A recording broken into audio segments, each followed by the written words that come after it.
She'd much rather be at home. I remember her coming into the kitchen and we'd be having dinner and she'd be going out to some fancy party. She said, well, I would give anything to eat in the kitchen with you boys and go to bed early.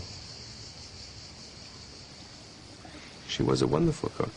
And actually she used colors to sort of, when we didn't know enough about, or we didn't know a lot about food groups and what to eat with what, she always would say, well, eating a plate full of white isn't very interesting and therefore can't be very good for you either. And so she'd always, you know, we'd get vegetables and a bit of everything. And no, she was a very healthy cook, a very delicate cook.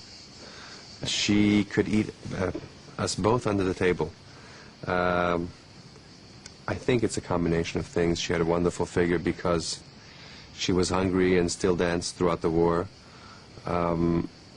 She always had an active life. She walked everywhere. So that's how she got her exercise. But I think mostly, you know, it's the formative years that count. I see a lot of my mother and my children. Funny things that they do that they could never even have heard of, that I guess are in the genes, and there's a lot there. I'm sorry in a way that she didn't get to meet her grandchildren, yet in a funny way, in a sort of mysterious way, maybe there's more of her in them in a spiritual sense, because she went away and maybe a little bit came back. I don't know. Being a parent is almost an impossible thing now that I have my own children. You want to, you love them to death, yet you don't want to smother them. You want to encourage them, but you don't want to make them overly secure. You can never protect them from life. But I think the secret is to keep the compassion alive. And basically, as I heard Steven Spielberg's mother say one day, you just love him a lot and then get out of the way. She believed that there is nothing more important than a child and its future. And that is the reason why she took the work for UNICEF so seriously, and she was so touched and so thankful that she could do it. My mother got involved with UNICEF because her cousin was a part of organizing a big charity fundraiser event.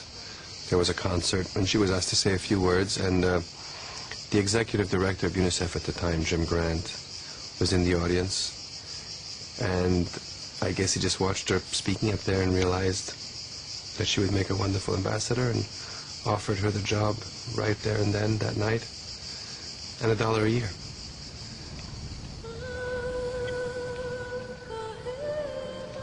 This was an actress taking on a new role, Audrey Hepburn, the ambassador, and seeing for herself some of the worst affected areas of Ethiopia. One of the greatest Hollywood film stars was travelling unusually, not to be seen, but so she could see others. Audrey Hepburn has a special relationship with UNICEF. As a teenager living in occupied Holland after the war, she received aid from the fund. Now she saw other children being given help.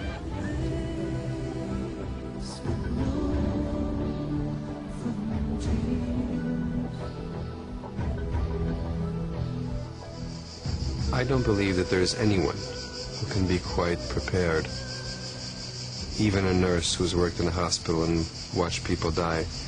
When you actually, you can even watch on TV, when you're actually there in a camp with 35,000 people, somewhat close to death in one way or another, she always spoke of this incredible silence. These people do not want to be trapped in this hand-to-mouth nightmare. They want the opportunity to help themselves.